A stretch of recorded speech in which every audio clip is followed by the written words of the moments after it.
Then question number 3. Quinton Johnston is evaluating NYL Manufacturing Company Limited. In 2017, when Johnston is performing his analysis, the company is unprofitable. Furthermore, NYL pays no dividends on its common shares. No dividend means we can't use dividend discount model here. Okay. Johnson decides to value NYL Manufacturing by using his forecast of FCFE, free cash flow for equity. Johnson gathers the following facts and assumptions. The company has 17.0 billion shares outstanding. Next, sales will be $5.5 billion in 2018. Increasing at 28% annually for the next 4 years through 2022. Means your sales is going to be increased by 28% every year, okay, for the next 4 years. Next, net income will be 32% of sales. Then investment in fixed assets will be 35% of sales. Investment in working capital will be 6% of sales, and depreciation will be 9% of sales. So everything is depend on sales in this particular question. 20% of the net investment in assets will be financed with debt. Interest expenses will be only 2% of sales. So in the previous point they have mentioned that 20% of the net investment will be financed with debt. It means only 80% is coming from equity. Okay. And the tax rate will be 10%. NYL Manufacturing's beta is 2.1. Risk-free government bond rate is 6.4%. And the equity risk premium is 5%. At the end of 2022, Johnson projects NYL terminal stock value at 18 times earnings. It means that their P ratio is 18 times. Okay, price earning ratio is 18 times. Okay, what is the value of one ordinary share of NYL Manufacturing Company? So this is the complete scenario of the particular question. Okay, so let's start now. As we know that everything depends on sales, so let's start solving the question with the figure of sales. Okay,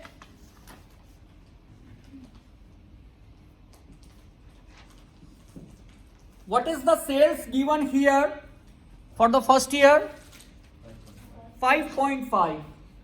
Before that, you can make one more column of year: 2018, 2019, 2020, 2021 and 2022. Sales is given initially 5.5. That is going to be grow by 28%. So 1.28 to the power 2, then 5.5 in the bracket 1.28 to the power 3, then 5.5 in the bracket 1.28 to the power 4, and this is how you are going to arrive at the sales figure.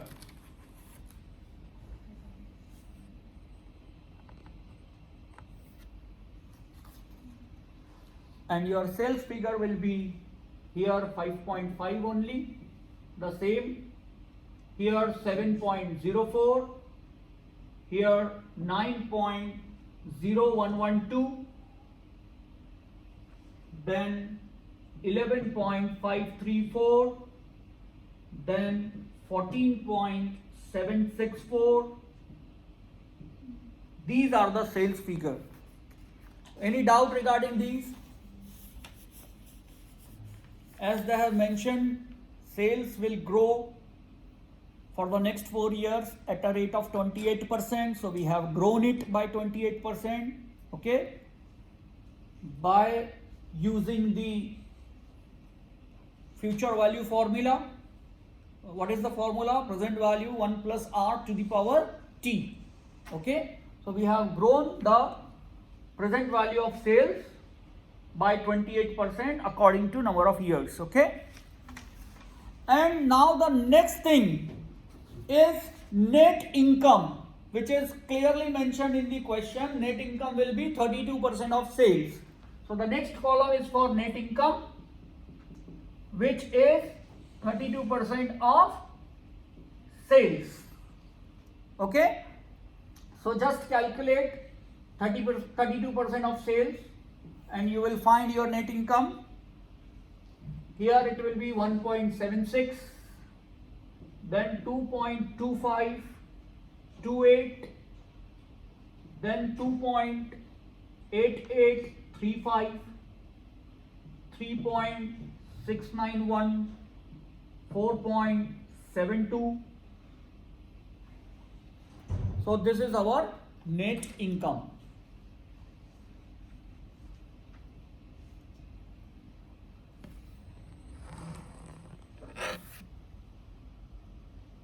It's clear?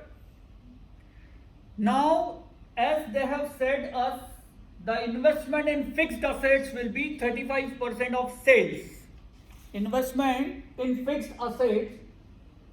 So we can write it here, cash used for investment. But what we will do, we know that 35%, but 9% is depreciation also. So we are making investment in fixed assets 35%, but at the same point of time 9% will be the depreciation. 9% of sales will be the depreciation. So what will be the net investment? Only 26%. 26% of what? 26% of sales. Okay. So just going to consider 26% of sales. I am making it little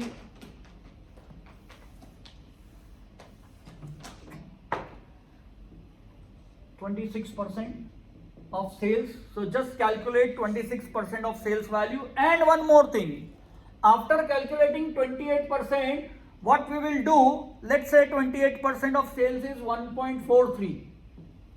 And then we will find out 80% of it. Why 80%? Because 20% of the net asset is financed through debt. And we are going to find out free cash flow for equity. So we are not going to consider the portion that is subscribed or that is, that came from debt. Are you getting this? If $100 investment is there, 80 is coming from equity and 20 is coming from debt. So that is why we are only considering the portion which is coming through equity. Okay? Okay, but why we deducted 9%? This is depreciation on fixed assets. Okay, but we used 35% all amount of cash. 35% of sales, yes. So then 26% we are making here and doing 80% here. So that depreciation also automatically adjusted. That has arrived through debt, that automatically adjusted. Now we're trying to find what? Cash flow? Cash which has been used for investment purpose, which arrived through equity, which was available via equity. But usually we add back depreciation. But this approach is different. We hear what we are doing, whatever investment we made. Okay, we are only considering the investment which we made through equity. But even if we have 9 or something 12, 90% depreciation, but our cash used doesn't change. Yes? Cash does not change means what? The cash used doesn't change. See, you can regarding percentage of depreciation. Let's understand one thing. If you are going to use your previous approach, no problem. You will arrive at the same answer. In such a case, what you have to do? What you have to do? I see. You have to add back the depreciation. Yes. Okay? In first step. Yeah. And then you have to deduct ultimately at the last what proportion came from debt financing. Okay. So if you do that plus minus, you will arrive at the same answer. You can try later. Is it clear? If you are going to use the similar method as we used in previous questions, your answer will be same like this. Only the approach is different. Here what exactly we are doing? Let's say we are putting $100 in investing activities, out of which $80 came through equity and $20 came through debt financing. So we are only considering the portion which came through equity. So it is automatically getting adjusted. The depreciation also and the money which came through debt also getting adjusted automatically. Okay? Still, if you have doubt, you can try to solve by another method and just have a look. You will have a same answer. Okay? So then the next one is 1.8304 and then 80% of it, and then 2.3429 again 80% of it, then 3 into 80%, and then 3.8386 multiplied by 80%. So again here 3.07 and here 1.87, here 1.46, here 1.15. I have just rounded off the figures, okay? How have you calculated that numbers 1.43, 1. This number, Yeah. 26% of sales. Ah. These numbers are 26% of sales. Okay? And also, we have to find out cash used for working capital investment.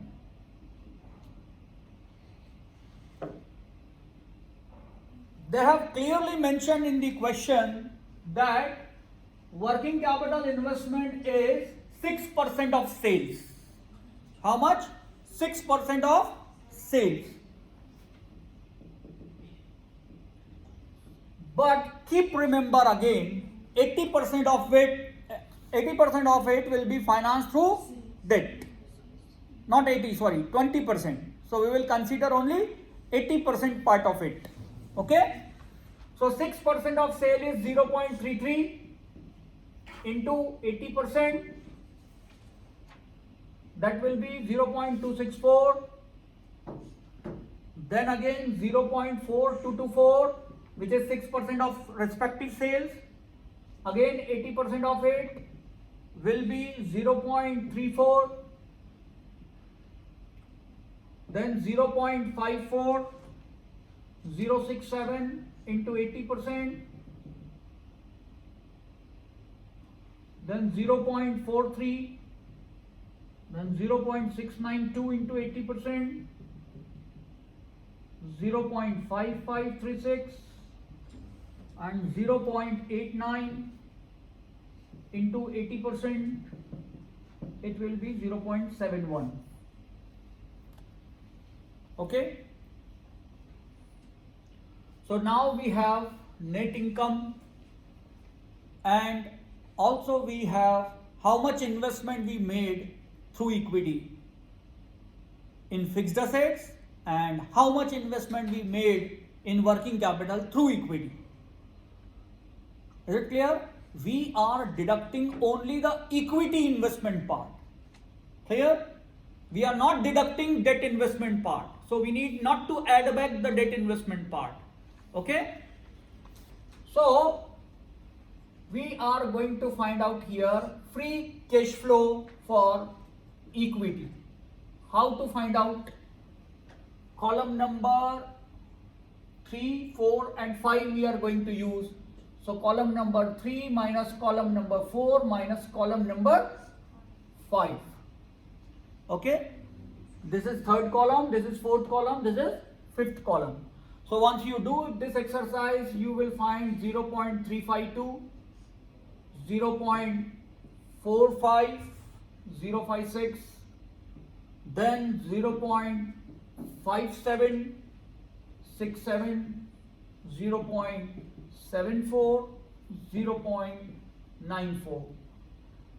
But again, this is not our answer right now. We have to do few more things to arrive at the answer. Okay?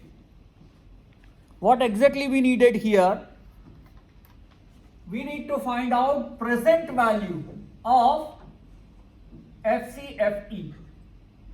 These all are projected figures. We need to bring down it to the present value. Why? Because they are asking us to calculate the value of the stock. Okay? So value of stock as on today.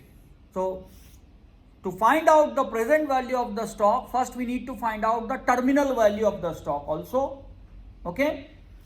So step by step we are doing. So we have to discount these future value with respect to the discount rate. The discount rate is not directly given in the question. So we have to use CAPM model for that. What is that model? ERP equal to RF plus RM minus RF multiplied by beta.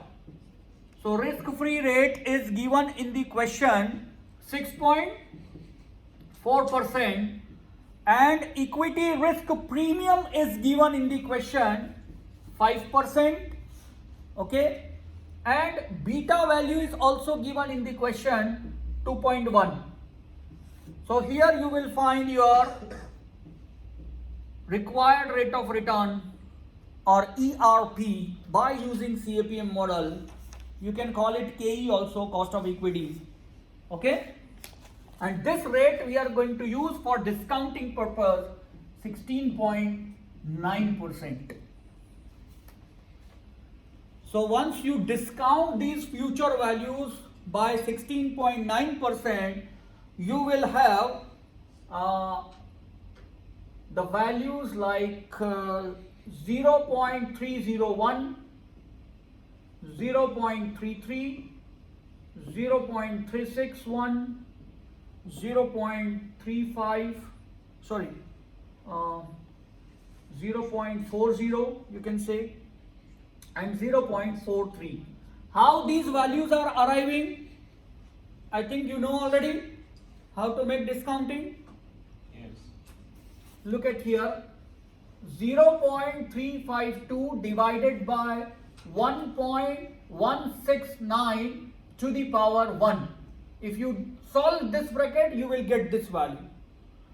And 0.45 0.056 divided by 1.169 to the power 2, you will have this value approximate. Okay, and then 0.5767 divided by 1.169 to the power 3, then 0.74 divided by 1.169 to the power 4, you will have this value. Then 0.94 divided by 1.169 to the power 5, you will have this value. And then you have to calculate the total present value of free cash flow for equity. And that will come 1.8181. Okay? Still, this is not our answer. Still one step more. And you can use these all calculations in real world. This whole calculation is based on only just assumptions, yes? Yes, assumptions. Does it work? Why not? If your assumptions are perfect, then of course you can utilize it. And in real life, it is going to be used. That is why we are studying. In real life, we are projecting the sales, we are projecting our incomes, we are projecting our expenses which is based on sale. The mode of information is different here. Now we're looking from an investment part. Investment part, yes? Investment sides. We're looking from investment side. Yeah, yes. No, basically we are going to find out the value of our stock, okay, the implied value or you can say intrinsic value by using free cash flow model, okay, and then we are going to check whether the intrinsic value is matching with the current market price or not. If not matching, it means mispricing is there in the market according to us, and we will try to get the benefit of such mispricing. We will see whether the current value of the stock is underpriced or overpriced or fairly priced, and then we will take a decision.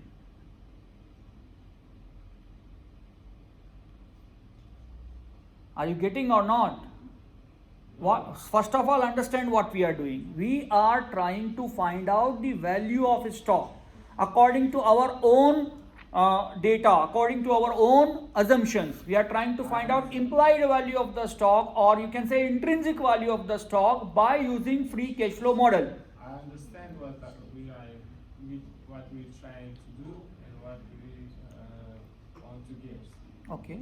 But I'm wondering about if we're looking from investment side and management of the company performing as they want to, and we're just assuming that increase will be in sales 28% each year, and they will investment only 32% of the 35% of sales to investment. Yes. These all are projections. But after 1, even 2 years, management can decide by another way. Then that time your intrinsic value will get changed. Yes. Of course it will change. Of course it will change. See, let's take one example. As being a student, let's say after graduating from here, you are expecting that I will start my first job, let's say with $5 million. Okay. Since it is the starting of your career, you are expecting less. But once you have a 5 years experience, then automatically your projection will get revised. Is it clear? So after 2-3 years, if you think that some revision is going to be needed, you can do revision and you can find out the new implied value of the stock, new intrinsic value of the stock. Okay? Clear? So, come back to the question. We have one value, that is the total present value of our forecasted future free cash flow for equity. We have the present value of it. Okay? And after doing this thing, we need to find out the terminal value first. Terminal value of the stock. Terminal value of the stock at 2022. Is it clear? How to find out? They are giving us what you call it, P ratio. In the last line of the question, they have mentioned that they will have a P ratio 18 times. Look at their last line. NYL terminal stock value is 18 times of its earning. 18 times of its earning. So what does it mean? Can I write it 18 here? 18 times of earning. It means the P ratio is given 18 times. And what is the formula of P ratio? MPS over EPS. Okay? And 18 times equals to MPS we don't know. But EPS, if you look at the question, you will find EPS over there. Here. The net income is 4.72 in the year 2022. And in the one line of the question, they have already said they are not giving dividend. So if they are not giving dividend, it means the all income is going to be Yes. EPS. Okay, so this 4.72 we are going to write it here, from here to here. And based on this, just do cross multiplication and you will find the value of the stock almost 85.032. This is your MPS, and this is to be known as terminal value of the stock at the end of 2022. Okay, so now we find out the terminal value of the stock, but we have to find out the what you call it present value of terminal value, because we have to find out the value of stock as on today, not at 2022. We are standing at 2018. 18 or what? Yes, 2018. Okay, so we have to find out present value of terminal value. How to find out? 85.032 divided by 1.169 to the power 5. So you will have one value here, 38.95. And now this value you have to add back here. Present value of terminal value is 38.95, and now the final answer will come present value of your stock. Present value of your stock will be 40.77. You can say present value of equity, not the stock. If you want to find out it for per stock, then what you need to do? You need to divide it by number of shares. How many number of shares are given in the question? 17 billion shares. So you have to divide this number by 17 billion, and then you will have present value of stock. That will be 2.4, near about 2.4. Are you getting the idea now? Present value of equity.